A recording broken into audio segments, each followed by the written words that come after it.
Bonjour à tous, nous revoilà pour Ça passe ou ça casse, une nouvelle séquence d'Actu TV. Et cette fois-ci, j'ai entre les mains Les 10 petites négresses de Bob Boutique que vous connaissez tous. Alors, il m'avait envoyé ce livre avec la notice de commenter en bien ou en mal, mais de commenter, donc je l'ai fait. Je ne suis pas adepte des livres d'Agatha Christie, donc on comprend bien qu'ici c'est une parodie de ce fameux livre si connu de tout le monde. Mais dans ce cas-ci, ça m'a tout de même plu. Je trouve qu'il y a eu beaucoup de choses qui rendent le livre plus léger que l'original, que j'avais trouvé vraiment très lourd à lire. Il y a beaucoup d'humour, il y a des personnages vraiment pétillants et piquants. Ça va vite, on n'a pas le temps de s'ennuyer. Je trouve ça vraiment très bien. Alors, les côtés positifs de ce livre, c'est toutes les petites notes d'humour que j'ai pu trouver dans les pages, les surnoms donnés à tous les personnages qui leur conviennent vraiment très bien, et puis une présentation assez rapide de tous les personnages en début de livre, mais qui permet de situer chacun des protagonistes. J'ai vraiment trouvé ça très très bien. Ça va vite, on ne s'ennuie pas, on passe d'une page à l'autre, on n'a pas le temps de réfléchir à quelque chose qui pourrait manquer. Ça se lit vraiment d'une page à l'autre et on n'a pas envie de poser le livre en fait, on a envie d'aller jusqu'au bout. Et comme sur le résumé il était dit que personne n'avait trouvé la solution, évidemment j'avais mis un défi personnel de trouver la solution, et bien je me suis fait avoir comme tout le monde évidemment.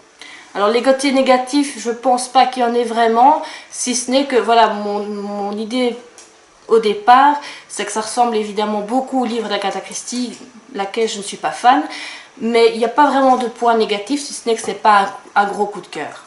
Alors ma cote pour ce livre-là, c'est un 14 sur 20. Je ne ferai pas de commentaires. Tout d'abord parce que cette cote me convient, mais aussi parce que l'intérêt de cette séquence, c'est précisément ça. Entendre l'avis subjectif d'une lectrice lambda qui lit énormément, tient un bloc littéraire et qui ne s'extasie pas sur tout et n'importe quoi, comme c'est souvent le cas sur Facebook. Le deal que nous avons passé avec Mélissa, c'est ça.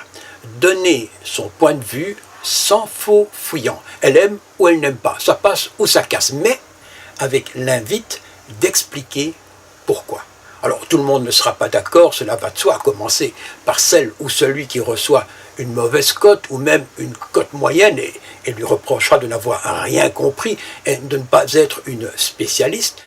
Mais ce genre de reproche, on le ferait également à contrario si la séquence était confiée à un critique éclairé. On emploierait évidemment d'autres arguments en arguant qu'il est élitiste et ne s'intéresse pas à la littérature populaire, qui a non seulement le droit d'exister, mais est peut-être tout aussi littéraire que celle des académies et des cénacles policés. Voilà, à chacun de penser ce qu'il veut. Mais une chose est certaine, cette séquence a beaucoup de succès et quelque part donne du piment à l'émission.